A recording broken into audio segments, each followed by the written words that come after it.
નમસ્કાર વિદ્યાર્થી મિત્રો, નવા વર્ષમાં નવા સત્રના નવા વર્ષમાં આપ સર્વેનું સ્વાગત કરું છું.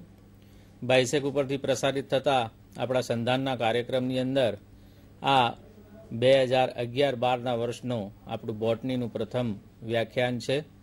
હું ડૉક્ટર નૈનેશ મોદી આપ સર્વેનું સ્વાગત કરું છું. અને આપણે જાણીએ છીએ તે પ્રમાણે નવા સિલેબસની અંદર ગુજરાતની તમામ યુનિવર્સિટીઓએ CBCS ની જે સિસ્ટમ છે એને અપનાવી લીધેલી છે અને એ સિસ્ટમની અંદર આપણે હવે સેમેસ્ટર સિસ્ટમને પણ સાથે ઇન્ટ્રોડ્યુસ કરેલી હોવાથી વર્ષની અંદર તમારે 2 અંતિમ પરીક્ષાઓ આપવી પડશે. તો એ હેતુસર હવે અમે શક્ય હશે એટલું વધારે ને વધારે ટોપિક્સ તમને આની અંદર આવરી લેવાનો પ્રયત્ન કરીશું, જેથી કરીને સૌથી વધુ તમે લાભ આનો મેળવી શકો અને ખૂબ સારા ગુણ સાથે ઉત્તીર્ણ થઈ શકો ને તમારું ભવિષ્ય ખૂબ સારું ઉજ્જવળ બનાવી શકો. આજે મારી સાથે સ્ટુડિયોની અંદર ડૉક્ટર KM ચાવડા છે. ચાવડા સાહેબ આપણા બોટની વિષયના કોઓર્ડિનેટર છે તથા તેઓ LM કોલેજ ઓફ સાયન્સ જે માણસા ખાતે આવેલી છે એ કોલેજમાં પ્રાધ્યાપક તરીકે ઘણા વર્ષોથી નોકરી કરે છે. તો હું ચાવડા સાહેબને વિનંતી કરીશ કે આજના ટોપિકની જે આખી રૂપરેખા છે એ આપી અને આપને વિષયવાર એની સમજણ આપવાની શરૂઆત કરે. ચાવડા સાહેબ. આભાર મોદી સાહેબ આપનો. વિદ્યાર્થી મિત્રોનું હું પણ અત્રે સ્વાગત કરું છું.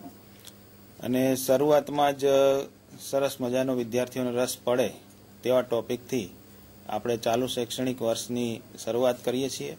વિદ્યાર્થી મિત્રોમાં આ બાયસેકના જે વ્યાખ્યાનો છે તે ખૂબ જ લોકપ્રિય બન્યા છે અને ખૂબ જ ડિમાન્ડ વિદ્યાર્થી મિત્રો તરફથી રહેલી છે. એટલે આપણે સતત સારા એવા તજજ્ઞોને બોલાવી અને અત્રે સારામાં સારા નોલેજેબલ વ્યક્તિઓનો આપને લાભ મળતો રહે તેવા પ્રયત્નો આપણે કરતા રહીએ છીએ અને ચાલુ સાલથી પણ આ તમામ પ્રયત્નો આપણે ચાલુ રાખેલ છે. વિદ્યાર્થી મિત્રોના સૂચનો પણ અમને આવકાર્ય હોય છે. તો આ પ્રથમ કડીને પ્રથમ શરૂઆતથી આપણે DNA વિશેની માહિતી અને DNAનું જે કમ્પોઝિશન સ્ટ્રક્ચરનું જે છે બંધારણ છે એના વિશેનો પ્રથમ ટોપિક લાવી અને ફર્સ્ટ સેમેસ્ટરના વિદ્યાર્થીઓને ન્યાય આપવાનો પ્રયત્ન કરીએ છીએ. તો આપણી પાસે કેટલાક સ્લાઇડ શોઝ અને સ્લાઇડ શોની અંદર ફોટોગ્રાફ સાથે કેટલીક એનિમેશન ક્લિપ્સ અને વધારે સુદૃઢ અને સારી માહિતી વિદ્યાર્થીને મળી રહે અને ખૂબ જ આસાનીથી સમજણ પડી શકે તેવા હેતુથી દર વર્ષે કંઈક અને કંઈક નવી ટેકનિકો અપનાવી અને વિદ્યાર્થી મિત્રોને યોગ્ય ન્યાય મળે અને સમજ પડે તેવા પ્રયત્નો અત્રેથી કરવામાં આવી રહ્યા છે. તો જેમ જેમ વધારે ને વધારે આગળ આપણે જતા જઈશું તેમ તેમ હું માનું છું ત્યાં સુધી ટેકનોલોજીનો ઉપયોગ કરી અને સર્વશ્રેષ્ઠ જ્ઞાન નોલેજ વિદ્યાર્થી મિત્રો સુધી પહોંચે તેવો આપણો પ્રયત્ન રહેશે. આજનો આપણો ટોપિક જે છે તે DNA વિશે છે અને DNAનું સ્ટ્રક્ચર જે છે આખું એનું બંધારણ છે એના વિશેની માહિતી વિદ્યાર્થી મિત્રોને અત્રે આપવાનો પ્રયત્ન કરીએ છીએ. તો એના માટેની જે સ્લાઇડ્સ છે તે આપણે સ્ક્રીન ઉપર જોઈ અને એક પછી એક વસ્તુ સમજતા જઈએ, જેથી કરી અને DNA વિશેની આપણને માહિતી અને એમનું જ્ઞાન, એમનું નોલેજ આપણા અંદર પ્રાપ્ત થાય. તો મુખ્ય પહેલા જે સ્લાઇડ છે આપ વિદ્યાર્થી મિત્રો સ્ક્રીન ઉપર જુઓ, જેમાં આપણને કોષ દર્શાવેલો છે. દરેક વિદ્યાર્થી મિત્રો આપણે જાણીએ છીએ કે સજીવ જે છે, સજીવનો લાક્ષણિક અને ક્રિયાત્મક એકમ જે છે તે એકમ કોષ છે. કોષ વગર કોઈ સજીવનું અસ્તિત્વ હોઈ શકે નહીં. આ કોષની અંદર બધા જ પ્રકારની પ્રક્રિયાઓ જે થાય છે તે સામાન્ય રીતે કેમિકલ રિએક્શન હોય અને એ કેમિકલ રિએક્શનના આધાર પર સજીવો પોતાની લાક્ષણિકતાઓ જે છે તે વ્યક્ત કરતા હોય છે. કોષ નાના સજીવથી માંડી અને મોટા સજીવ બધાનો બંધારણીય એકમ છે અને એ કોષ યુકેરિયોટિક હોય કે પ્રોકેરિયોટિક હોય, પ્રાથમિક કક્ષાનો કોષ હોય કે પછી ઉચ્ચ કક્ષાનો કોષ હોય, દરેકની અંદર એક આગવું લક્ષણ હોય છે અને એ લક્ષણ આપ જાણો છો તે પ્રમાણે DNA જે છે એ મટીરિયલ દ્વારા સતત પેઢી દર પેઢી એકબીજાની અંદર ઉતરી આવતું હોય છે. તો ફરી વખત આપણે મિત્રો સ્લાઇડ ઉપર નજર કરીએ તો એમાં જુદી જુદી અંગિકાઓ જોવા મળે છે. તેમાં સેન્ટરની અંદર જે છે તેને કોષ કેન્દ્ર તરીકે ઓળખાવીએ છીએ. એની નીચે કણાભ સૂત્રની રચના આવેલી છે. તારા કેન્દ્ર લેફ્ટ સાઈડ આપણે જોઈ શકીએ છીએ અંતઃકોષ રસ જાળ, જેમાં બે પ્રકારની હોય છે, એક કણિકામય અને બીજી કણિકા વિહીન અથવા તો લીસી અંતઃકોષ રસ જાળ. અને ગોલ્ગી કોમ્પ્લેક્સ જે છે એ ગોલ્ગી કોમ્પ્લેક્સ પણ આપણને જોવા મળતું હોય છે. તો આમ વિવિધ પ્રકારની જે કોષની અંગિકાઓ છે તે કોષની અંગિકાઓ કોષમાં જોવા મળે છે. હવે સેન્ટ્રલાઇઝ થયેલું જે કોષ કેન્દ્ર છે તે કોષ કેન્દ્રને જો આપણે અભ્યાસ કરીએ, કારણ કે સામાન્ય રીતે જે કોષ છે તે કોષની તમામ પ્રક્રિયાઓ છે તેનું સંચાલન જે થાય એ સંચાલનનું નિયંત્રણ કોષની અંદર આવેલા કોઈ એક કેન્દ્ર દ્વારા થાય છે. અને વિદ્યાર્થી મિત્રો, આપણે બધા તેને કોષ કેન્દ્ર કે ન્યુક્લિયસ તરીકે ઓળખાવીએ છીએ. તો સ્લાઇડમાં આપણે એ ન્યુક્લિયસને એનલાર્જ કરેલું જોઈશું. તો તેમાં આપણને રંગસૂત્રો જે છે, રંગસૂત્રોની ગોઠવણ જોવા મળે છે. જે 4 ભુજાઓ આપણને દેખાય છે, 2 ટૂંકી ભુજાઓ ઉપરની છે અને નીચે 2 લાંબી ભુજાઓ, અને બંનેના ભુજાઓના જોડાણ સ્થાને સેન્ટ્રોમિયર આવેલું હોય તેવા રંગસૂત્રો જે છે, રંગસૂત્રો આપણને જોવા મળે. સમગ્ર રચના જે છે એને આવરીને ફરતી બાજુએ કોષ કેન્દ્ર પટલની રચના આવેલી છે, જેમાં ક્યાંક ક્યાંક કોષ કેન્દ્ર પટલના છિદ્રો પણ જોવા મળે છે, જે નાનકડી બે ગેપમાં દર્શાવેલા છે. અને અગત્યનું જે અંગ જે કહી શકાય તે કોષ કેન્દ્રની અંદર આવેલી કોષ કેન્દ્રિકા છે. તો ઉચ્ચ કક્ષાનો જે સજીવ છે એ સજીવની અંદર આ પ્રકારની રચના કોષ કેન્દ્રની અંદર આવેલી હોય છે. અને દરેક સજીવમાં આ જે રંગસૂત્રો છે તે રંગસૂત્રો રંગસૂત્રિકા સ્વરૂપે અને એનું જે જટિલ સ્વરૂપ છે તે જટિલ સ્વરૂપ આપણને અંદર આવેલું જોવા મળે છે. કોષ કેન્દ્રિકાની અંદર પણ એમના કાર્યો સાથે સંકળાયેલા તમામ અવયવો આવેલા છે. અને આ જે રંગસૂત્ર છે એ રંગસૂત્રો જ આપણને વારસાગત પેઢી દર પેઢી લક્ષણોનું વહન કરવામાં મદદરૂપ થાય છે. અને એ રંગસૂત્રો બેઝિકલી DNA ના બનેલા હોય છે. તો DNA કેવું હોય છે, તેનું સ્ટ્રક્ચર કેવું હોય, એક ફોટોગ્રાફની અંદર આપણે જુઓ મિત્રો તો આપને ખ્યાલ આવશે કે DNAમાં પેન્ટોઝ સુગર, જે બહારની સાઈડ તરફ વાદળી ફોટોગ્રાફમાં દર્શાવેલું છે, પેન્ટોઝ સુગર આવેલું છે, પેન્ટોઝ શર્કરા તરીકે ઓળખાવીએ છીએ. તેની સાથે ફોસ્ફેટ બંધથી જોડાય અને એ પેન્ટોઝ સુગર એકબીજાની સાથે જોડાયેલું જોવા મળે છે. પેન્ટોઝ શર્કરાની સાથે સાથે મધ્યમાં જે છે એ નાઇટ્રોજન બેઝ છે, જે મિત્રો બધા જાણીએ છીએ પ્રાયર કે એની અંદર AGTC, એડેનાઇન, ગ્વાનિન, સાઇટોસિન વગેરે જેવા નાઇટ્રોજન બેઝિસ આવેલા છે. અને આખી જે શૃંખલા છે તે ડબલ હેલિકલ છે. બંને આમને સામને પેન્ટોઝ સુગર છે, જેમાં એક શર્કરા જે સુગર છે તે સીધી અને બીજી જે હરોળ છે તે એમનાથી વિપરીત દિશામાં જોડાયેલી છે. આ બંને શૃંખલાઓ એકબીજાની સાથે જોડાય અને પછી અમળાય છે. અને અમળાયા પછી તે ચક્રીય સ્વરૂપે અથવા તો સ્પાઇરલ ફોર્મની અંદર એનું નિર્માણ થયેલું હોય છે. તો મિત્રો, આ જે DNA છે તે DNA રંગસૂત્રની અંદર આવેલું આપણને જોવા મળે છે. હવે આપણે જોઈએ કે એનું બંધારણ કેવું છે. તો structure of nucleic acid generalise આપણે જોઈએ તો સામાન્ય રીતે કોઈ પણ સજીવ હોય એની અંદર વિવિધ પ્રકારની જૈવ રાસાયણિક પ્રક્રિયાઓ થતી હોય છે. અને એ પ્રક્રિયાઓને પરિણામ સ્વરૂપે આપણને આ જે DNA છે તેની લાક્ષણિકતાઓ કે સજીવ કોષની અંદર જુદા જુદા પ્રકારના લક્ષણો હોય છે, એ લક્ષણો બધા જ આપણને જોવા મળે છે. આ લક્ષણો આ બાયોકેમિકલ પ્રોસેસના કારણે છે. અને એ પ્રોસેસ જે છે એ પ્રોસેસ આપણે DNA મટીરિયલ દ્વારા આપણે કરી શકીએ. તો DNA નો થોડો બ્રીફ હિસ્ટ્રી મિત્રો આપણે લઈ લઈએ. તો નેક્સ્ટ સ્લાઇડની અંદર આપણે જોઈએ કે DNA જે છે એ DNA આપણને કયા પ્રકારે ગોઠવાયેલો હોય છે જોવા મળે. સામાન્ય રીતે એમિનો એસિડ જે છે, એમિનો એસિડની જે સિક્વન્સ છે એ સિક્વન્સ આપણને આની અંદર ગોઠવાયેલી જોવા મળે છે. જે DNA છે એ DNAમાં બેઝિકલી જો જોવામાં આવે તો બેઝિકલી આ બાયોકેમિકલ પ્રોસેસ માટે અગત્યનું જો કોઈ પરિબળ હોય તો એ પ્રોટીન સિન્થેસિસ એટલે કે પ્રોટીન સંશ્લેષણ છે. પ્રોટીન સંશ્લેષણમાં અગત્યનો જે ભાગ ભજવે છે તે એમિનો એસિડ કોષ રસની અંદર આવેલા હોય છે. આ એમિનો એસિડ છે તે પ્રોટીન માટે ખૂબ જ અગત્યના છે. જો એમિનો એસિડનું સંશ્લેષણ થઈ અને ક્રમશઃ તેનું જોડાણ થાય અને નિર્જલીકરણ દ્વારા આવા એમિનો એસિડ ઘણા બધા એક પછી એક ક્રમમાં જોડાય અને એ પોલીપેપ્ટાઇડ શૃંખલા બનાવે છે. અને જે પોલીપેપ્ટાઇડ શૃંખલા મિત્રો આપણે પ્રોટીન સ્વરૂપે લઈએ છીએ. તો વિવિધ પ્રકારના પ્રોટીનની ઉત્પત્તિ વિવિધ પ્રકારના ડીએનએને આભારી છે અને આ વિવિધ પ્રકારના ડીએનએ વિવિધ પ્રકારના સજીવોનું નિર્માણ કરવા માટે સક્ષમ છે. એટલે વિદ્યાર્થી મિત્રો, આ જે બાયોડાયવર્સિટી જોવા મળે છે એ સંપૂર્ણપણે ડીએનએ અને એમિનો એસિડને આભારી છે. એમ કહીએ તો પણ અત્યારે અયોગ્ય નથી. નેક્સ્ટ સ્લાઇડની અંદર મિત્રો આપણે જોઈએ કે ન્યુક્લિક એસિડ જે છે એ સ્પેસિફિક સિક્વન્સની અંદર, એટલે કે જે એમિનો એસિડ છે, એમિનો એસિડની એક એવી હરોળ કે જેની અંદર જેનો ક્રમ હોય ડીએનએ ઉપરનો, એવા ક્રમ અનુસાર જ ગોઠવાય ત્યારે જ ચોક્કસ પ્રકારના પ્રોટીનનું નિર્માણ થાય છે. અને એ ચોક્કસ પ્રકારનું પ્રોટીન જે છે એ સજીવ જે હોય જે તે સજીવના પ્રોટીનને વ્યક્ત કરવા માટે આધારભૂત ગણવામાં આવે છે. તો આ રીતે આ એમિનો એસિડ અને પ્રોટીન એ સજીવનું અગત્યનું અંગ છે, અગત્યનું પરિબળ છે, જે સજીવના સ્વરૂપને એ આપણી સામે પ્રત્યક્ષ રજૂ કરે છે અને એની અંદર થતી રાસાયણિક પ્રક્રિયાઓ જે છે તેની લાક્ષણિકતાને પ્રદર્શિત કરે છે. એટલે બાહ્ય અને આંતરિક બંને પ્રકારની જે લાક્ષણિકતાઓ સ્વરૂપો જે છે તે બધું જ ડીએનએને આભારી છે.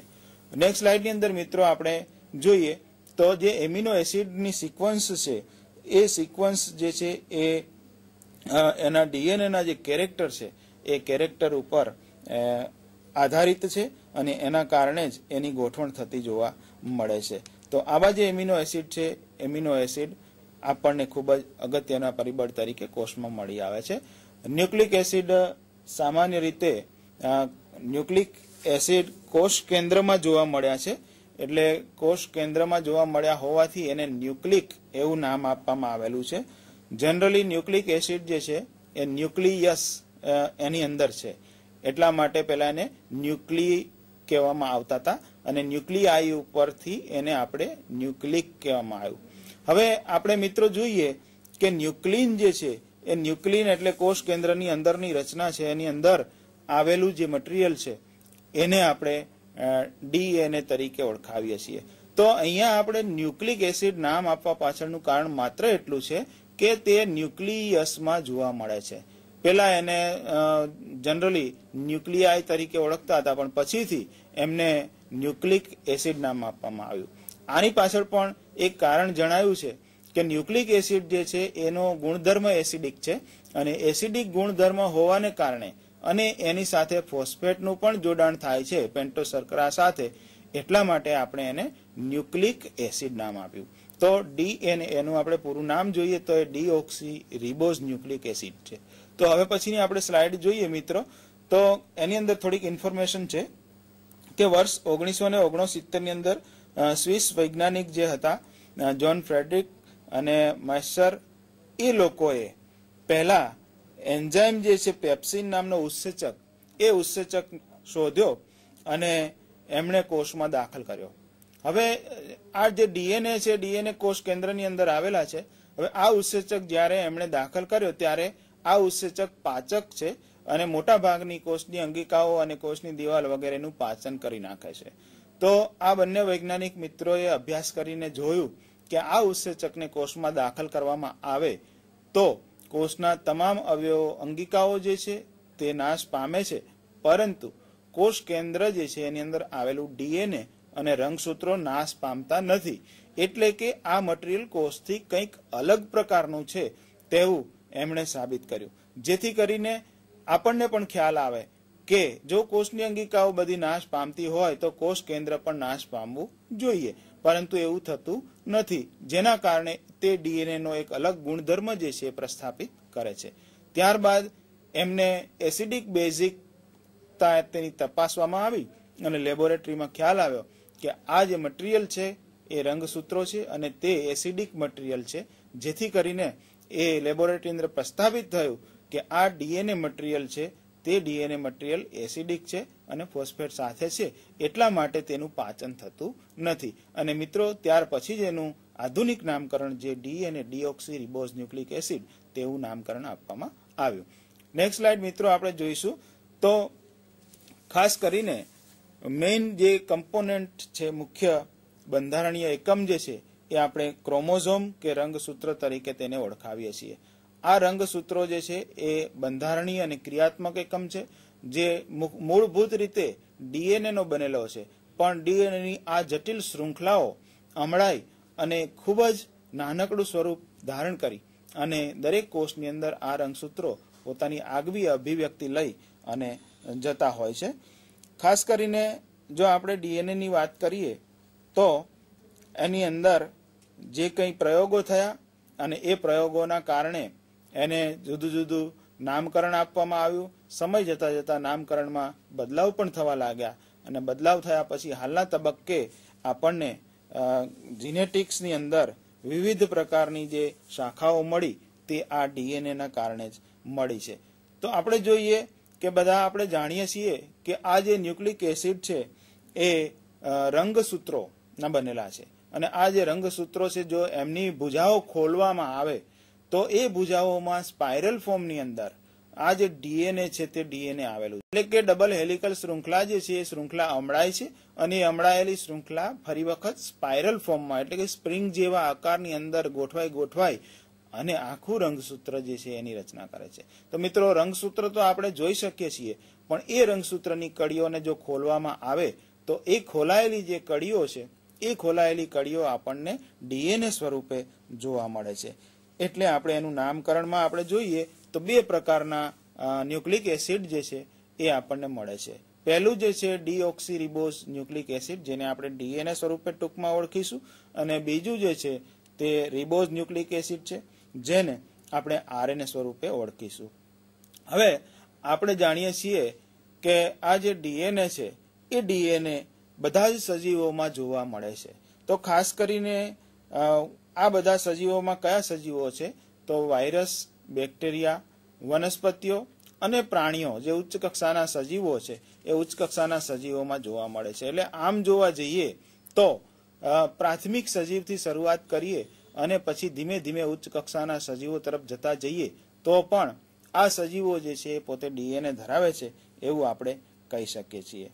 હવે આપણે જોઈએ કે જનીન દ્રવ્ય જે છે એ જનીન દ્રવ્ય ખાસ કરીને વનસ્પતિજન્ય વાયરસ જે હોય એ સિવાય બધા સજીવોની અંદર જોવા મળે છે. વાયરસની અંદર આરએનએ જોવા મળે છે અને એ આરએનએ એના જનીનિક બંધારણ તરીકે અથવા તો તેના જીનેટિક મટીરિયલ તરીકે જોવા મળે છે. ખાસ કરીને મિત્રો બેક્ટેરિયોફેજ જે છે એ બેક્ટેરિયોફેજની અંદર આવા પ્રકારનું જે ડીએનએ છે તે ડીએનએ એના ગૂંચળા સ્વરૂપે કે કોઇલ સ્વરૂપે આવેલું જોવા મળે છે. પ્રાણીજન્ય જે વાયરસ છે એ પ્રાણીજન્ય વાયરસની અંદર પણ એનું બંધારણ જોવા મળે છે અને કેટલાક પ્રકારના બેક્ટેરિયા હોય અને વનસ્પતિના કણાભસૂત્ર હોય, રંજક દ્રવ્ય કણ હોય, આ બધામાં આ ડીએનએ જે છે એ ડીએનએ સર્ક્યુલર શેપ એટલે કે ગોળાકાર સ્વરૂપે આવેલું હોય છે. હવે મિત્રો યુકેરિયોટિક કોષની જો વાત કરીએ તો એમાં ડીએનએની સંખ્યા રંગસૂત્રોની સંખ્યા જેટલી જ જોવા મળતી હોય છે અને ખાસ કરીને આપણે યુકેરિયોટિક સજીવોની વાત કરીએ તો તેમાં વિકાસ પામતા બધા સજીવોનો સમાવેશ થઈ જાય છે અને એ કોષ કેન્દ્રની અંદર ડીએનએ આવેલું હોય છે.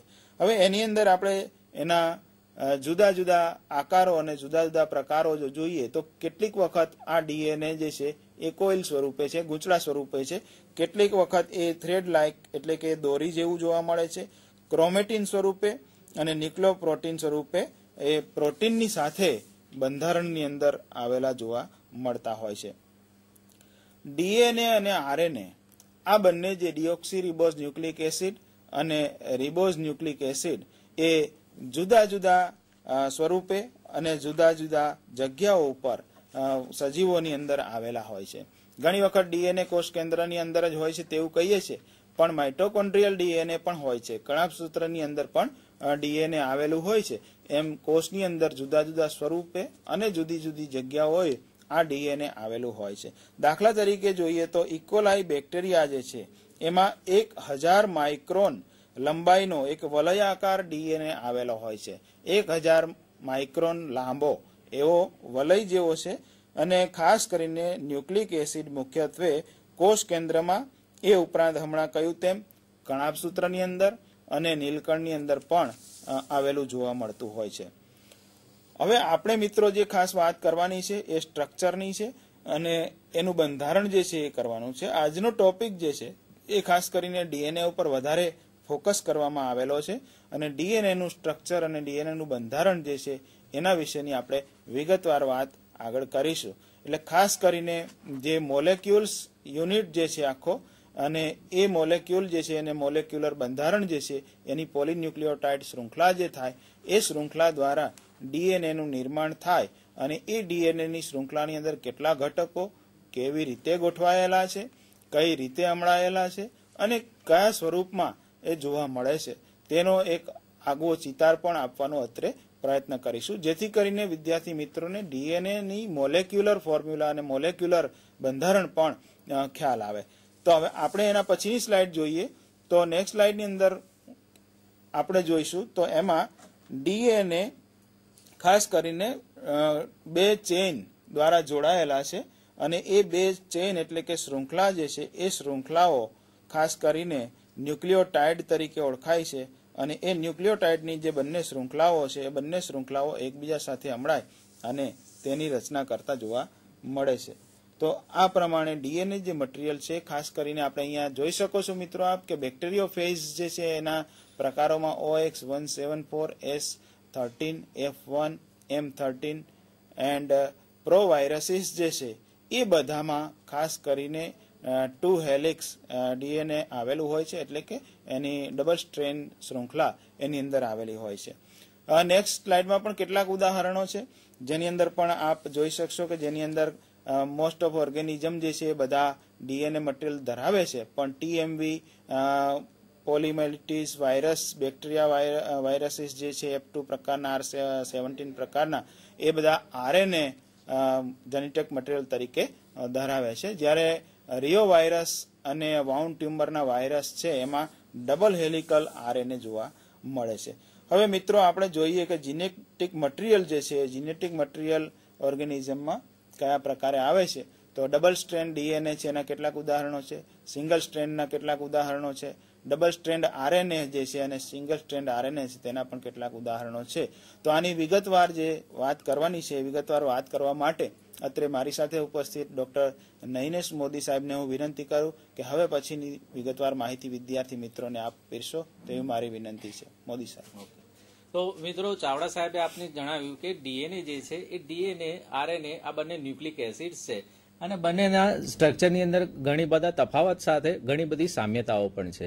જેમ કે બંને જે સ્ટ્રક્ચર છે એ બંને ડીએનએ હોય કે આરએનએ હોય બંને એક પ્રકારના ન્યુક્લિક એસિડ છે, તેઓ પોલિમર છે.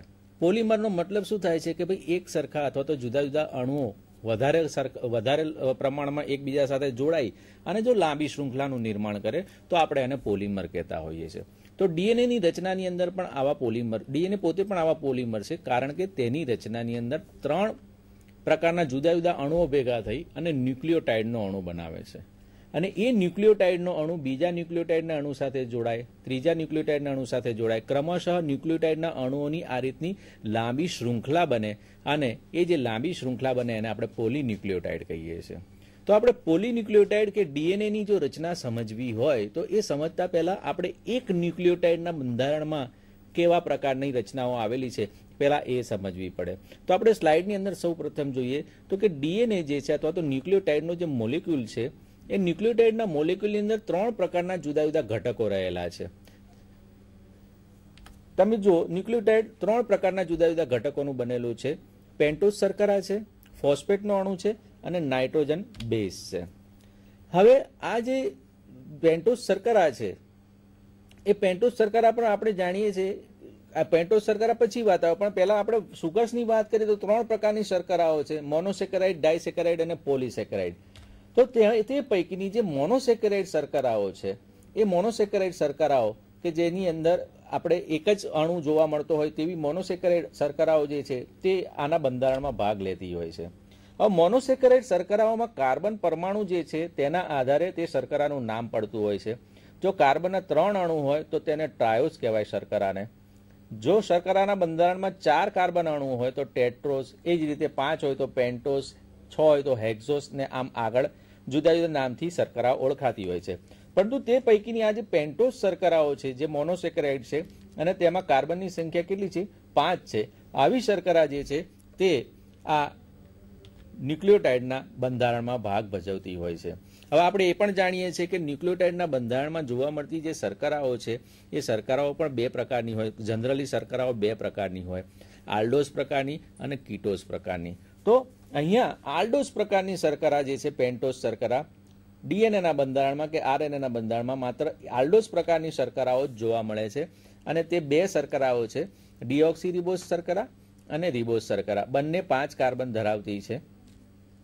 આ ડીઓક્સીરિબોઝ શર્કરા જે છે તે ડીએનએના બંધારણમાં જોવા મળે છે અને રિબોઝ શર્કરા જે છે તે આરએનએ, એટીપી અને એડીપીના બંધારણ તથા એએમપીના બંધારણમાં જોવા મળતી હોય છે.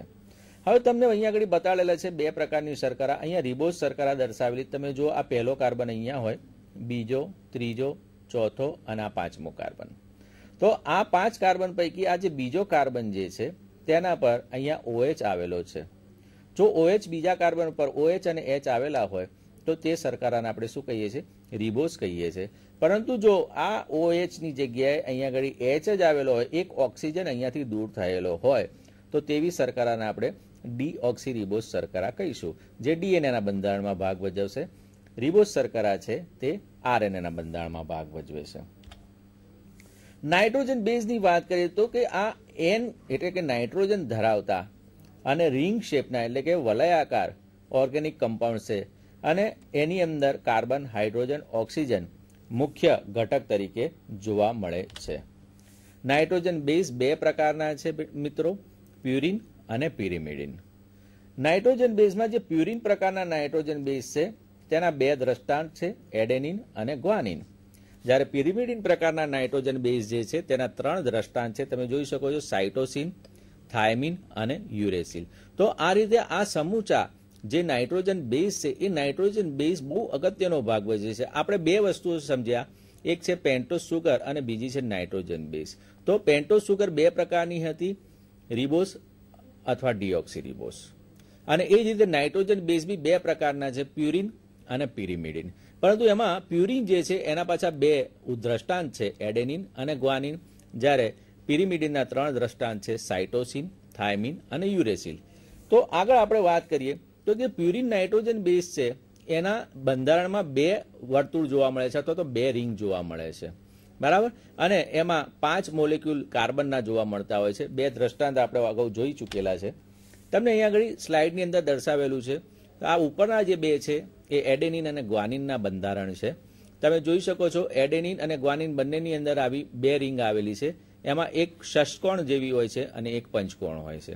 જ્યારે નીચે દર્શાવેલા છે 3 પિરિમિડિન પ્રકારના નાઇટ્રોજન બેઝ છે, એમાં થાયમિન, યુરેસિલ અને સાઇટોસિન. તો એ ત્રણેયની અંદર તમે જોશો તો એક જ રિંગનું બંધારણ જોવા મળે છે, સિંગલ રિંગ બંધારણ છે. એની અંદર જુદા જુદા અણુઓ કયા છે તે પણ દર્શાવેલું છે. આ ગ્રીન છે કાર્બનના અણુઓ છે બધા, નાઇટ્રોજન છે, પીળા છે ઓક્સિજન છે અને સફેદ છે હાઇડ્રોજનના અણુઓ છે. એને આપણે સિમ્પ્લિફાઈ ફોર્મમાં જોઈશું પછી ભવિષ્યની અંદર. તો પિરિમિડિન બેઝ આપણે કહ્યું તે પ્રમાણે એક જ રિંગના બનેલા છે અને 3 તેના ઉદાહરણ છે, થાયમિન, સાઇટોસિન અને યુરેસિલ. આ બંને પ્યુરિન અને પિરિમિડિનના જે અણુઓ છે એ ડીએનએની અંદર બંને સરખા પ્રમાણમાં જોવા મળે છે. એટલે કે તમને જેટલા પ્યુરિન જોવા મળશે તેટલા જ પિરિમિડિન જોવા મળશે.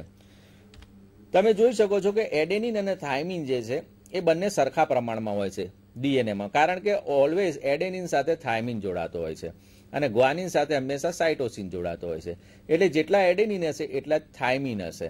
પરિણામે એ લોકોની સંખ્યા સરખી રહેશે અને આમ પ્યુરિન અને પિરિમિડિન બંને સરખા પ્રમાણમાં જોવા મળે છે. પ્યુરિન અને પિરિમિડિનના જે નાઇટ્રોજન બેઝિસની વાત કરીએ એમાં એડેનિન, સાઇટોસિન અને ગ્વાનિન આ 3 નાઇટ્રોજન બેઝ એવા છે કે જે ડીએનએ અને આરએનએ બંનેના સ્ટ્રક્ચરની અંદર જોવા મળે છે. પરંતુ થાયમિન એવો ઘટક છે કે જે માત્ર ડીએનએના બંધારણમાં જોવા મળે છે અને યુરેસિલ એવો ઘટક છે, યુરેસિલ એવો નાઇટ્રોજન બેઝ છે કે જે ડીએનએમાં ક્યારેય નથી જોવા મળતો અને શેમાં જોવા મળે છે? માત્ર આરએનએમાં જોવા મળે છે. તો આમ 3 નાઇટ્રોજન બેઝ એડેનિન, સાઇટોસિન અને ગ્વાનિન એ ડીએનએ, આરએનએ બંનેમાં જોવા મળે છે, જ્યારે થાયમિન માત્ર ડીએનએમાં અને યુરેસિલ માત્ર આરએનએમાં જોવા મળે છે. જો મેં તમને બતાડ્યું તે પ્રમાણે અહીંયા તમને નાઇટ્રોજન બેઝ ફરીથી અહીંયા આગળ સિમ્પ્લિફાઈડ ફોર્મમાં દર્શાવેલા છે. અહીં તમે નીચે જોઈ શકો છો, આ પેન્ટોઝ સુગર છે, આ બાજુ બીજી પેન્ટોઝ સુગર દર્શાવેલી છે. આ જે પેન્ટોઝ સુગર છે આમાં OH દર્શાવેલો છે બીજા કાર્બન ઉપર માટે તે રિબોઝ છે. અને આ બાજુ અહીંયા આગળ બીજા કાર્બન સાથે માત્ર હાઇડ્રોજન દર્શાવેલો છે માટે તે ડીઓક્સી રિબોઝ સુગર છે. અહીંયા તમે જુઓ આ બાજુનો જે ઘટક છે એ જમણી બાજુ જે દર્શાવેલા ઘટકો છે એ માત્ર આરએનએમાં જ જોવા મળે છે. આરએનએમાં જ જોવા મળે એટલે કે આ રિબોઝ સુગર અને અહીંયા આગળ તમે જુઓ તો આ જે છે એ યુરેસિલ. એ જ રીતે આ આપણી ડાબી બાજુએ જુઓ તો માત્ર ડીએનએમાં જોવા મળતી રચનાઓમાં આ ડીઓક્સી રિબોઝ સુગર અને થાઇમિન. જ્યારે આ વચ્ચેના ભાગની અંદર જે રચનાઓ દર્શાવેલી છે એ ડીએનએ અને આરએનએ બંનેમાં જોવા મળે છે. તેવી રચનાઓ કઈ કઈ છે તો કે આ ફોસ્ફેટનો અણુ છે અને આ 3 નાઇટ્રોજન બેઝ છે, એડેનિન, ગ્વાનિન અને સાઇટોસિન. તો આમ સમૂચો તમને ખ્યાલ આવી ગયો હશે કે કઈ રચનાઓ કયામાં જોવા મળશે અને શેમાં નહીં જોવા મળે. દાખલા તરીકે ડીએનએમાં ડીઓક્સી રિબોઝ સુગર અને થાઇમિન, એડેનિન, ગ્વાનિન અને સાઇટોસિન તથા ફોસ્ફેટ. એ જ રીતે આરએનએની અંદર રિબોઝ સુગર અને આ 4 nitrogen base uracil, cytosine, guanine, adenine અને ફોસ્ફેટ. તો આ રીતે હવે આપણે એનું સ્ટ્રક્ચર આગળ જોઈએ. કેટલીક વખત કેટલાક અહીંયા આગળ દ્રષ્ટાંતો આપેલા છે કે જેની અંદર અનયુઝ્યુઅલ બેઝિસ પણ જોવા મળે છે. દાખલા તરીકે ડીએનએ જે છે, કયો ડીએનએની વાત છે તો કે અહીંયા આગળ કેટલાક વાયરસની વાત છે. PBS1 અને PBS2 વાયરસ જે છે તેની અંદર ડીએનએમાં થાઇમિનની જગ્યાએ શું જોવા મળે છે? યુરેસિલ જોવા મળે છે. હવે આપણે ફોસ્ફોરિક એસિડની વાત કરીએ તો કે ફોસ્ફેટ જે છે ફોસ્ફોરિક એસિડ સ્વરૂપે અથવા તો ફોસ્ફેટ સ્વરૂપે જોવા મળતો હોય છે. આગળ વાત કરીએ હવે કે જ્યારે બે વસ્તુ ભેગી થાય ત્યારે એક મોટો અણુ બને છે. તો અહીંયા આગળ આપણે પહેલા ન્યુક્લિયોસાઇડનો અણુ કેવી રીતે બને છે તેની વાત કરવાની છે કે જ્યારે પેન્ટોઝ શર્કરા જે આપણે જોઈ રિબોઝ પ્રકારની હોય કે ડીઓક્સી રિબોઝ પ્રકારની હોય, બેમાંની કોઈ પણ એક પેન્ટોઝ શર્કરા અને કોઈ બી એક નાઇટ્રોજન બેઝ એકબીજા સાથે જ્યારે જોડાય છે ત્યારે ન્યુક્લિયોસાઇડનો અણુ બને છે. યાદ રાખજો મિત્રો, પેન્ટોઝ શર્કરાનો કોઈ પણ હોય, ડીઓક્સી રિબોઝ હોય કે રિબોઝ હોય, નાઇટ્રોજન બેઝનો એક અણુ કોઈ પણ હોય પાંચમાનો, આ બે જ્યારે એકબીજા સાથે જોડાય ત્યારે બનતી રચનાને શું કહીએ છીએ? ન્યુક્લિયોસાઇડ. પેન્ટોઝ શર્કરા અને નાઇટ્રોજન બેઝનો એક અણુ એકબીજા સાથે જોડાયા, ન્યુક્લિયોસાઇડનો અણુ બન્યો. આગળ જુઓ, આ રીતે ન્યુક્લિયોસાઇડનો અણુ બને. અહીંયા તમે જોઈ શકો છો આ પેન્ટોઝ શર્કરાનો અણુ અને આ નાઇટ્રોજન બેઝનો અણુ. તો આ રચનાને આપણે ન્યુક્લિયોસાઇડ કહીએ. હવે જ્યારે નાઇટ્રોજન બેઝ એની સાથે એટેચ થાય છે ત્યારે જે બંધ બને છે એ એન ગ્લાયકોસિડિક બંધ તરીકે ઓળખાય છે અને તે સમયે પાણીનો એક અણુ મુક્ત થાય છે. તો ન્યુક્લિયોસાઇડના બંધારણની અંદર કયો બંધ હોય છે? એન ગ્લાયકોસિડિક બંધ. તમે જોઈ શકો છો નાઇટ્રોજન બેઝ, પેન્ટોઝ શર્કરા, ન્યુક્લિયોસાઇડ અને પાણીનો એક અણુ મુક્ત થયો. આ સમીકરણ સ્વરૂપે આપણે જોયું. હવે જો એ પેન્ટોઝ શર્કરા તરીકે ડીઓક્સી રિબોઝ સુગર હોય અથવા તો ડીઓક્સી રિબોઝ શર્કરા હોય તો તે ન્યુક્લિયોસાઇડને ડીઓક્સી રિબોસાઇડ કહેવામાં આવે છે. અને જો શર્કરા તરીકે રિબોઝ હશે તો એને એ જે ન્યુક્લિયોસાઇડ છે એ રિબોસાઇડ તરીકે ઓળખાશે. અહીં તમને જુદા જુદા દ્રષ્ટાંતો આપેલા છે કયા નાઇટ્રોજન બેઝ સાથે કઈ શર્કરા જોડાવાથી જે બનતો ન્યુક્લિયોસાઇડ છે એ કયા નામથી ઓળખાશે તે. દાખલા તરીકે એડેનોસાઇન, ગ્વાનોસાઇન, સાઇટિડીન, યુરિડીન, થાઇમિડીન, આ બધાની અંદર શર્કરા રિબોઝ છે અને અહીંયા આગળ જે નાઇટ્રોજન બેઝ બતાડ્યા છે તેના નામને આધારે આ ન્યુક્લિયોસાઇડનું નામ પડતું હોય છે. બરાબર. એ જ રીતે તમે આગળ જુઓ તો ડીઓક્સી રિબોઝ શર્કરાની સાથે જ્યારે એડેનિન જોડાશે ત્યારે એને ડીઓક્સી એડેનોસાઇન કહેવાશે. એ જ રીતે દરેકના નામ આપેલા છે. આ બધા જ ન્યુક્લિયોસાઇડ છે, ડીઓક્સી થાઇમિડીન સુધીના. હવે આપણે આગળ વાત કરીએ ન્યુક્લિયોટાઇડની વાત કરીએ તો આપણે પહેલા ન્યુક્લિયોસાઇડ જોયો કે એક પેન્ટોઝ શર્કરાનો અણુ અને એક નાઇટ્રોજન બેઝનો અણુ એકબીજા સાથે જોડાયા, બનતી રચનાને આપણે કીધું ન્યુક્લિયોસાઇડ. હવે આ જ પેન્ટોઝ શર્કરાનો જે 5મો કાર્બન છે તેની સાથે જ્યારે ફોસ્ફેટનો એક અણુ ઉમેરાય છે એટલે એ રચનાની અંદર 3 વસ્તુ થશે. ઓલરેડી હતું એક પેન્ટોઝ શર્કરાનો અણુ હતો, એક નાઇટ્રોજન બેઝ હતો અને હવે એક ત્રીજી વસ્તુ આવી ફોસ્ફેટ. આ 3 વસ્તુ જ્યારે ભેગી થાય ત્યારે બનતી રચના જે છે એને આપણે એક ન્યુક્લિયોટાઇડનો અણુ કહીશું. તો ન્યુક્લિયોટાઇડના અણુની રચના પણ તમને બતાડીએ. જો અહીંયા આગળ નાઇટ્રોજન બેઝ, પેન્ટોઝ શર્કરા, ફોસ્ફોરિક એસિડ અથવા તો ફોસ્ફેટ, એ સમયે જે બનતી રચના છે એને આપણે ન્યુક્લિયોટાઇડ કહીશું. જો ન્યુક્લિયોટાઇડના બંધારણમાં શર્કરા રિબોઝ હશે તો એ ન્યુક્લિયોટાઇડને આપણે રિબોટાઇડ કહીશું, અને જો શર્કરા ડિઓક્સી રિબોઝ હશે તો તેને આપણે ડિઓક્સી રિબોટાઇડ કહીશું. રાઈટ? તો આ રીતની રચના છે. હવે ન્યુક્લિયોટાઇડ્સ જે તમે જુઓ એ મોસ્ટ ઇમ્પોર્ટન્ટ છે. શેના સ્ટ્રક્ચરમાં? તો કે ડીએનએના સ્ટ્રક્ચરમાં, આરએનએના સ્ટ્રક્ચરમાં અને એટીપીના સ્ટ્રક્ચરમાં. અને તેઓ કેટલાક કો એન્ઝાઇમ એટલે કે સહ ઉત્સેચકો તરીકે પણ ખૂબ અગત્યના છે. અહીંયા એક ન્યુક્લિયોટાઇડનો અણુ તમને બતાડ્યો છે. અહીં તમે જોઈ શકો છો નાઇટ્રોજન બેઝ, આ છે શર્કરાનો અણુ, આ છે ફોસ્ફેટનો અણુ. આ ત્રણ સામૂહિક રીતે કયા નામથી ઓળખાશે? ન્યુક્લિયોટાઇડ. આ એનું બીજી રીતે નિરૂપણ દર્શાવેલું છે તમને. આ પણ એક ન્યુક્લિયોટાઇડનો જ અણુ છે. આ પણ એક ન્યુક્લિયોટાઇડનો અણુ છે, પરંતુ તેની અંદર તમે જોશો ખાસ અગત્યની વસ્તુ, તો આ એક ફોસ્ફેટ, બીજો ફોસ્ફેટ, ત્રીજો ફોસ્ફેટ, 3 ફોસ્ફેટ જોડાયેલા છે. એટીપી જે છે, એટીપીના બંધારણમાં આ રીતે 3 ફોસ્ફેટ જોવા મળતા હોય છે. આ તમને ન્યુક્લિયોસાઇડમાંથી ન્યુક્લિયોટાઇડ બન્યા પછી કયા નામથી ઓળખાશે તેનું એક લિસ્ટ આપેલું છે. માત્ર એક આપણે ઉદાહરણ જોઈએ તો એડેનોસાઇન જે છે ન્યુક્લિયોસાઇડ, એ ન્યુક્લિયોટાઇડ જ્યારે એની સાથે ફોસ્ફેટ જોડાવાથી બનશે ત્યારે એડેનોસાઇન મોનોફોસ્ફેટ તરીકે ઓળખાશે. પરંતુ આની સાથે જો બીજો ફોસ્ફેટ આપણે જોડીએ તો એડેનોસાઇન ડાયફોસ્ફેટ કહેવાય, અને ત્રીજો પણ ફોસ્ફેટ જોડીએ તો એને એડેનોસાઇન ટ્રાયફોસ્ફેટ કહેવાય. આ રીતે જુદા જુદા ન્યુક્લિયોસાઇડમાંથી કયા નામથી ઓળખાતા ન્યુક્લિયોટાઇડનું નિર્માણ થાય છે તે એક લિસ્ટ સ્વરૂપે ખાલી તમને આપેલું છે. એ જ રીતે ડિઓક્સી ન્યુક્લિયોસાઇડમાંથી ડિઓક્સી ન્યુક્લિયોટાઇડ કેવી રીતે બનશે અને કયા નામથી ઓળખાશે તે પણ એક લિસ્ટ સ્વરૂપે માત્ર જાણકારી માટે તમને આપેલું છે. હવે પોલીન્યુક્લિયોટાઇડ ચેઇનનું નિર્માણ કેવી રીતે? આપણે શરૂઆતમાં જ કીધું મિત્રો કે જ્યારે ડીએનએ હોય કે આરએનએ હોય, બંનેની અંદર ચાવડા સાહેબે તમને કીધું કે એક કરતાં વધારે ન્યુક્લિયોટાઇડના અણુઓ ભેગા થઈને રચના કરતા હોય છે. તો એક ન્યુક્લિયોટાઇડનું બંધારણ આપણે જોયું 3 અણુઓનું બનેલું છે: પેન્ટોસ શર્કરા, નાઇટ્રોજન બેઝ અને ફોસ્ફેટ. હવે એ 3 ભેગા થઈને એક ન્યુક્લિયોટાઇડ બનાવ્યો. હવે એક ન્યુક્લિયોટાઇડ બીજા ન્યુક્લિયોટાઇડ સાથે જોડાય ત્યારે શું બને? ડાયન્યુક્લિયોટાઇડ. અને એક કરતાં વધારે ન્યુક્લિયોટાઇડ એકબીજા સાથે જોડાઈને જે લાંબી શૃંખલા બનાવશે એ શૃંખલાને આપણે શું કહીશું? પોલીન્યુક્લિયોટાઇડની શૃંખલા. તો આ પોલીન્યુક્લિયોટાઇડની શૃંખલા બને છે કેવી રીતે તેની આપણે હવે ચર્ચા કરીએ. તમે સ્લાઇડની અંદર જુઓ તો જ્યારે 2 મોલેક્યુલ જોડાય ત્યારે આપણે કીધું તેને એ વખતે ખાસ ધ્યાન રાખવા જેવી વસ્તુ છે કે ફોસ્ફોડાયસ્ટર બંધનું નિર્માણ થાય છે અને ડાયન્યુક્લિયોટાઇડનો અણુ બને છે. એ બેની વચ્ચે બંધારણમાં જોડાણ ક્યાં થાય છે? તો કે ત્રીજો carbon of sugar of 1 nucleotide with the 5th carbon of sugar of next nucleotide. એટલે જે આગળનો કાર્બન હોય, આગળનો જે ન્યુક્લિયોટાઇડ હોય એના ત્રીજા કાર્બન અને પછીના ન્યુક્લિયોટાઇડના 5મા કાર્બન, આ બેની વચ્ચે આ બંધનું નિર્માણ થતું હોય છે.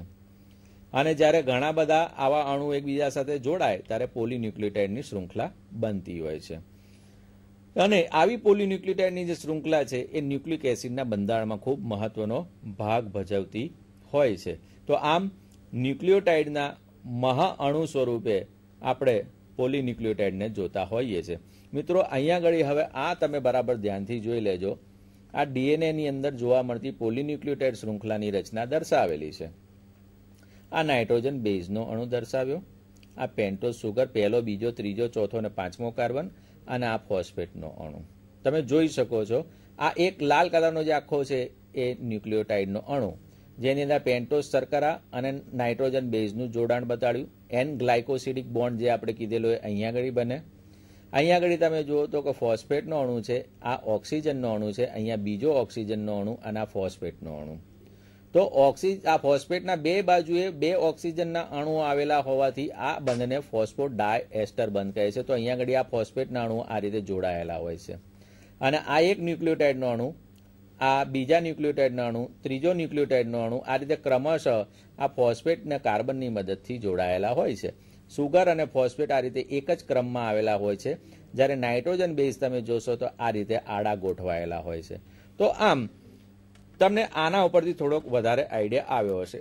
સિમ્પ્લિફાઈડ ફોર્મમાં જોઈએ તો આ એક સુગર, આ બીજી સુગર અથવા તો એક ન્યુક્લિયોટાઇડનો અણુ, એનો આ 5મો કાર્બન, એની આગળનો જે શર્કરા છે એના ત્રીજા કાર્બન સાથે આ ફોસ્ફેટની મદદથી જોડાય છે. આ જે બંધ બને છે તે બંને ફોસ્ફોડાયસ્ટર બંધ કહે છે અને અહીંયા જે બંધ બન્યો હતો એને એન ગ્લાયકોસિડિક બંધ કહીશું. આ રીતે એક લાંબી શૃંખલાનું નિર્માણ થાય છે. આનાથી તો અનેક ગણી લાંબી આવી શૃંખલા હોય. આ એક અણુ છે, એની જગ્યાએ ઘણા બધા આવા અણુઓ લાંબા ગોઠવાઈ અને પોલીન્યુક્લિયોટાઇડની શૃંખલાનું નિર્માણ કરે છે. હવે આપણે એને આંતરિક રચનાની વાત કરીએ તો કેટલીક વખત તે લિનિયર સ્વરૂપે એટલે કે રેખીય સ્વરૂપે હોય છે, ક્યારેક તે વર્તુળાકાર સ્વરૂપે પણ હોય છે. અને ડીએનએ આપણે જાણીએ છીએ મેક્રોમોલેક્યુલ છે અને તેની અંદર સેવરલ થાઉઝન્ડ એટલે કે કેટલાક હજાર ન્યુક્લિયોટાઇડના અણુઓ તેની અંદર આવેલા હોય છે. આ વાત આપણે કરી લીધી કે ડીએનએ જે છે એ ડીઓક્સીરીબો ન્યુક્લિયોટાઇડનો પોલિમર છે. માત્ર આપણે ડીએનએની આજે જ વાત કરીશું તો ડીએનએની અંદર આપણે જાણીએ છીએ કે ડીઓક્સીરીબો શર્કરા છે, પરિણામે એના જે ન્યુક્લિયોટાઇડ બને છે તેને ડીઓક્સીરીબો ન્યુક્લિયોટાઇડ કહે છે. અને ડીઓક્સીરીબો ન્યુક્લિયોટાઇડના ઘણા બધા અણુઓ લાંબી શૃંખલા બનાવતા હોવાથી ડીએનએને ડીઓક્સીરીબો ન્યુક્લિયોટાઇડનો પોલિમર કહે છે. આ બે નામ ખૂબ જ પ્રખ્યાત છે, જેડી વોટસન અને એચએફસી ક્રિક, જેમણે 1953ની સાલની અંદર એક્સરે ડિફ્રેક્શન નામની જે મેથડ છે વિલ્કિન્સ નામના વૈજ્ઞાનિકે શોધેલી હતી. એ પદ્ધતિની મદદથી તેમણે ડીએનએનું એક અણુ બંધારણ રજૂ કર્યું અને તેઓ આ બે નામ છે, તમે જુઓ બે નામ પ્રમાણે વોટસન અને ક્રિકનો ફોટોગ્રાફ તમને દર્શાવેલો છે. તેઓએ આ અણુ મોડલ રજૂ કર્યું અને 1963ની અંદર તેમને વિલ્કિન્સની સાથે નોબેલ પ્રાઇઝ આપવામાં આવ્યું 1962ની સાલમાં. અહીંયા આગળ આપણે ડીએનએની રચના જોઈએ તો કે ડીએનએનો એક કુંતલ છે એ લગભગ 34 એંગસ્ટ્રોમ જેટલી લંબાઈ ધરાવતો હોય છે અને એ 34 એંગસ્ટ્રોમની લંબાઈની વચ્ચે કુલ 10 નાઇટ્રોજન બેઝ અથવા તો 10 ન્યુક્લિયોટાઇડની જોડીઓ આવેલી હોવાને કારણે તે બે જોડીઓ વચ્ચેનું અંતર 3.4 એંગસ્ટ્રોમ જેટલું હોય છે. એવું એ લોકોએ જોયું અગાઉથી અને એના આધારે તેઓએ આખું વોટસન અને ક્રિકે આનું મોડલ રજૂ કર્યું હતું. તેમણે કેટલીક બીજી પણ માહિતીઓ જોઈ કે સ્પાઇરલ લેડર તરીકે એ ગોઠવાયેલી છે. એક બાજુનો જે કુંતલ છે તેમાં 3 છેડો છે અને બીજી બાજુનો કુંતલ છે એનો સામે 5 નંબરનો છેડો એટલે કે 5મો કાર્બન એની સામે ગોઠવાયેલો હોય છે. એટલે કે બે કુંતલો સામસામે વિરુદ્ધ દિશામાં ગોઠવાયેલું છે તે પણ એમણે જોયું. બરાબર. એમણે એ પણ જોયું કે બે પોલીન્યુક્લિયોટાઇડ શૃંખલા જે છે તેમના નાઇટ્રોજન બેઝ જે છે એકબીજા સાથે જોડાયેલા હોય છે અને એની બેકબોન જે છે એ ફોસ્ફેટ અને સુગરનું બનેલું હોય છે. એમણે જોયું કે નાઇટ્રોજન બેઝ જે બે શૃંખલાના સામસામે જોડાયેલા છે તે હાઇડ્રોજન બંધથી જોડાયેલા હોય છે અને તેની અંદર પેરિંગ પણ ફિક્સ હોય છે કે નાઇટ્રોજન બેઝ જે સામસામે જોડાશે બે શૃંખલાના એ પેરિંગ પણ ફિક્સ છે કે એક બાજુની શૃંખલામાં એડેનિન હશે તો તેની સામેની શૃંખલામાં હંમેશા થાઇમિન જોડાયેલો હશે અને એ જ રીતે સાઇટોસિન હશે તો તેની સામે હંમેશા ગ્વાનિન જોડાયેલો હશે. મિત્રો બીજી પણ એક વસ્તુ કે એડેનિન સાથે થાઇમિન જોડાય પરંતુ તે બેની વચ્ચે બે હાઇડ્રોજન બંધ બને છે અને સાઇટોસિન અને ગ્વાનિનની વચ્ચે 3 નબળા હાઇડ્રોજન બંધ બનતા હોય છે. બરાબર. એટલે એટલા માટે અહીંયા આગળ એને કારણે જ એ લોકોની રચના જ એવી છે જેને કારણે આ વસ્તુ પોસિબલ બને છે. તમે અહીંયા જોઈ શકો છો સાઇટોસિન અને ગ્વાનિન વચ્ચે 3 નબળા હાઇડ્રોજન બને છે અને ગ્વાનિન અને સાઇટોસિન વચ્ચે બરાબર અને એડેનિન અને થાઇમિન વચ્ચે હંમેશા 2 નબળા હાઇડ્રોજન બંધ બનતા હોય છે. અને આ જે પેરિંગ છે એ કોન્સ્ટન્ટ ડાયામીટર જે ડીએનએનો છે એને જાળવવામાં પણ ખૂબ મદદરૂપ થતું હોય છે અને ડીએનએના બે કુંતલો વચ્ચેનું ડિસ્ટન્સ પણ સાચી રીતે એનાથી જળવાતું હોય છે. બરાબર. અને એને કારણે એક શૃંખલા પરનો જો તમે ક્રમ જાણતા હોવ તો એ સામેની શૃંખલા પરનો તમે ક્રમ બહુ ઇઝીલી જાણી શકો કે આપણને ખબર છે એડેનિન સાથે હંમેશા સામે થાઇમિન જોડાવાનું છે અને સાઇટોસિન હશે તો ગ્વાનિન જોડાશે અને ગ્વાનિન હશે તો સાઇટોસિન જોડાશે. તો તમે આ એક બાજુની શૃંખલાનો જો ક્રમ જાણતા હો કે ભાઈ એસી છે તો આપણને તરત જ ખબર પડે કે એની સામે શું હશે ટી, સીની સામે શું હશે જી. તો બીજી શૃંખલાનો ક્રમ તમે ઇઝીલી જાણી શકો. અહીંયા આગળ દર્શાવેલો છે એક ક્રમ, તમે બીજો ક્રમ ઇઝીલી તમે જાતે જ કહી શકો. ખાલી ધ્યાન એટલું રાખવાનું કે એડેનિન જ્યાં લખ્યું છે તો સામેની શૃંખલા પર થાઇમિન લખો. જો થાઇમિન લખેલું હોય તો એડેનિન લખવાનું, ગ્વાનિન લખ્યું છે તો સાઇટોસિન લખો, સાઇટોસિન લખ્યું છે તો ગ્વાનિન લખો. તો આ રીતે બે કોમ્પ્લિમેન્ટરી જે ચેઇન છે એકબીજા સાથે આ રીતે જોડાયેલી હોય છે અને મેં કીધું તે પ્રમાણે એક કુંતલ પૂરું કરતા ડીએનએ 34 એંગસ્ટ્રોમ જેટલી લંબાઈ ધરાવતું હોય છે. આ 34 એંગસ્ટ્રોમની જે કુલ લંબાઈ છે તેની અંદર 10 પેર ન્યુક્લિયોટાઇડની આવેલી હોવાથી 2 પેર વચ્ચેનું અંતર 3.4 એંગસ્ટ્રોમ થાય છે. ડીએનએનું જે કુંતલ છે એનો જે ઘેરાવ છે લગભગ 20 એંગસ્ટ્રોમ જેટલો હોય છે અને એમાં 2 પ્રકારની ગ્રુવ એટલે કે ખાંચ જોવા મળે છે. નાની ખાંચ જે છે એ 12 એંગસ્ટ્રોમની લંબાઈ ધરાવે છે, જ્યારે મોટી ખાંચો જે આવેલી છે તે 22 એંગસ્ટ્રોમની સાઇઝ ધરાવે. જો અહીંયા આગળ બતાડેલી છે, અહીંયા આગળ આ મોટી ખાંચ છે તો 22 એંગસ્ટ્રોમ જેટલી હોય. અહીંયા આગળ તમે જો આ નાની ખાંચ છે તો એ 12 એંગસ્ટ્રોમની લંબાઈ ધરાવતી હોય. તો આ રીતની રચના જોવા મળે છે. આ ડીએનએના કુંતલમાં આ 2 કુંતલો સામસામે, આ લાલ કલરનું કુંતલ અને બીજું લીલા કલરનું કુંતલ. આ જે લાલ અને લીલો ભાગ જે છે એ તમે અહીંયા આગળ જોઈ શકો છો કે આ રચના છે. તે આ લાલ રચના તો કે ભાઈ આ પેન્ટોઝ સુગર અને ફોસ્ફેટ, આ રીતે લીલી રચના તો આ પેન્ટોઝ સુગર અને આ ફોસ્ફેટ. તો એ બહારના 2 ભાગ એ રીતે બનતા હોય છે અને આ વચ્ચેના જે આડા પગથિયા જેવી નિસરણી જેવી રચના બતાડેલી છે તે આ નાઇટ્રોજન બેઝથી બનતી હોય છે. તમે જો ગ્વાનિન સાથે સાઇટોસિન 3 બંધથી જોડાય, થાઇમિન સાથે એડેનિન હંમેશા 2 બંધથી જોડાય. 2 નબળા હાઇડ્રોજન બંધ, 3 નબળા હાઇડ્રોજન બંધ. તો આડા જે પગથિયા છે તે નાઇટ્રોજન બેઝના જોડકાથી બનતા હોય છે. આ રીતે 2 કુંતલ સામસામે એકબીજા સાથે ગોઠવાયેલા હોય છે. બીજી ખાસ વસ્તુ ધ્યાન રાખો કે એક કુંતલનો જે ત્રીજો કાર્બન છે એ આ બાજુએ હશે તો સામેના કુંતલનો 5મો કાર્બન એક્ઝેક્ટ એની સામે આવશે. અહીંયા નીચે પણ તમે જોઈ શકો છો 5' ને 3', બરાબર.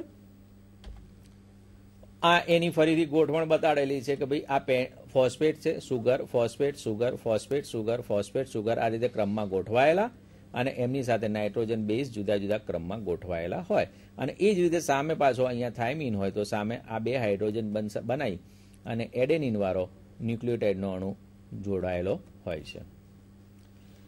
હવે આ જે હાઇડ્રોજન બંધ જે છે નાઇટ્રોજન બેઝની વચ્ચે બનેલા એ ખૂબ નબળા હોય છે અને પરિણામે તમે જરૂર પડે ત્યારે તેને છૂટા પાડીને 2 કુંતલને પણ એકબીજાથી છૂટા પાડી શકો છો. આના કારણે ઘણી બધી વિજ્ઞાનની શાખાઓ આગળ વધેલી છે. હવે તમને જુઓ તો 3 પ્રકારના ડીએનએ અહીંયા આગળ બતાડેલા છે, એ ડીએનએ, બી ડીએનએ અને ઝેડ ડીએનએ. તે તેમના કુંતલના વળાંકને આધારે તેમના નામો આપવામાં આવેલા હોય છે. બહુ અગત્યની વસ્તુ હવે આપણે જોવા જઈ રહ્યા છે મિત્રો. હવે બરાબર ધ્યાનપૂર્વક જોજો કે કોષ કેન્દ્ર જોયું. ચાવડા સાહેબે સૌ પ્રથમ આપણને બતાડ્યું કે આ કોષની અંદર આવે કોષ કેન્દ્ર. કોષ કેન્દ્રની અંદર રંગ તત્વ જાળ આવેલું હોય મિત્રો અને એ રંગ તત્વ જાળની અંદર એકચ્યુઅલી આવા રંગસૂત્રનું બંધારણ બનેલું હોય. જનરલી આપણને આ રંગસૂત્ર કોષ કેન્દ્રમાં આ સ્વરૂપે જોવા નહીં મળે. જ્યારે વિભાજનની અવસ્થા ચાલશે, કોષ વિભાજન કરતો હશે ત્યારે ભાજના અવસ્થા વખતે આપણને રંગસૂત્ર પોતાના આ સ્વરૂપમાં જોવા મળશે. હવે આ જે રંગસૂત્ર છે તે રંગસૂત્રનું બંધારણ આપણને આમ લાગે નાની ચોકડી જેવું, પણ એની અંદર તમે જુઓ તો કેવી રીતની રચના હોય છે. એકચ્યુઅલી કેવી રચનાઓ ભેગી થઈને રંગસૂત્ર બનતું હોય છે. અહીંયા આગળ એક આપણે દોરીનો તાંતણો ખોલીએ ને એ રીતનો એક તાંતણો ખોલેલો છે. તમને અહીંયા આગળથી આગળ બતાડું. હવે આપણે અહીંયા હતા, અહીંથી આગળ જુઓ તો અંદર કેટલી સૂક્ષ્મ રચના થાય છે. ઓરિજિનલ અહીંથી શરૂ કર્યું, આપણે આ ડીએનએ શીખ્યું. આ ડીએનએ આ રીતનું બંધારણ ધરાવતું ડીએનએ જે છે આ હિસ્ટોન પ્રકારના પિંક કલરના જે દર્શાવેલા છે ને હિસ્ટોન પ્રકારના 8 પ્રોટીનોનું જોડકું હોય તેની ફરતે આ ડીએનએનું કુંતલ વીંટળાય. આ રીતે તમે જો વીંટળાતું જાય છે. ત્યારબાદ એ હિસ્ટોન પ્રકારના પ્રોટીન અને ડીએનએનું જે આખું સંકુલ છે એ સંકુલ પાછું આ રીતે વલયાકારે વીંટળાતું જાય એકબીજાને. તમે જુઓ એ આખું જે વલયાકાર રચના છે એક આવી દોરીનું નિર્માણ કરે. એવી દોરી પાછી ફરીથી આગળ જતા વલયાકાર ધારણ કરે. વધારે ને વધારે ગૂંચળાતું છેવટે આ એક રંગસૂત્રનું નિર્માણ કરે. તો આ રંગસૂત્રમાં આમ જનરલી આપણે વિચારતા હોય કે અહીંયા આગળ આ રીતે ડીએનએ ગોઠવાયેલું હશે ઊભી લીટીમાં, એવું નથી. પરંતુ આખું વલયાકાર કેટલી બધી વખત વળી અને એની અંદર ગોઠવાયેલું હોય છે.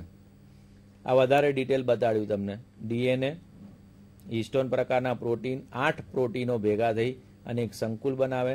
તેની ફરતે આ ડીએનએ વીંટળાતું જાય, આગળ વધતું જાય અને એને તમને એનિમેશનની અંદર આગળ બતાડીશું. જો મિત્રો આ 23 જોડ રંગસૂત્રો મનુષ્યની અંદર જોવા મળતા તે દર્શાવેલા છે. તેની અંદર આ હિસ્ટોન પ્રકારના 8 પ્રોટીન દર્શાવ્યા તમને. આ જે છે હિસ્ટોનનું જોડ અને આ ડીએનએ, આ ડીએનએ એની ફરતે વીંટળાયેલું તમે જોઈ શકો છો. એ પ્રોટીન કયા પ્રકારના છે તમે જુઓ, પીળા કલરનું, લાલ કલરનું, લીલું અને વાદળી. તો H1, H2, H2A, H2B એવા નામના પ્રોટીન્સ એની અંદર આવેલા હોય છે. આ પ્રોટીન ભેગા થઈ 8 પ્રોટીન ભેગા થઈને આ કોર બનાવે છે, હિસ્ટોન કોર કહેવાય, જેની ફરતે આ ડીએનએ આ રીતે વીંટળાય છે. આ હિસ્ટોન કોરની અંદર મેં કીધું તે પ્રમાણે ટોટલ 8 પ્રોટીન અને એની ફરતે આ ડબલ સ્ટ્રેન્ડેડ ડીએનએ એટલે કે બેવડું કુંતલ ડીએનએનું આ રીતનું જોવા મળે છે. તમને ખ્યાલ આવે? હવે આ કુંતલ તમે જુઓ કે એની ઓરિજિનલ લંબાઈ કરતાં કેટલું બધું ગોળ વીંટળાયેલું છે અહીંયા આગળ, રાઈટ? આપણે આગળ વધીએ તો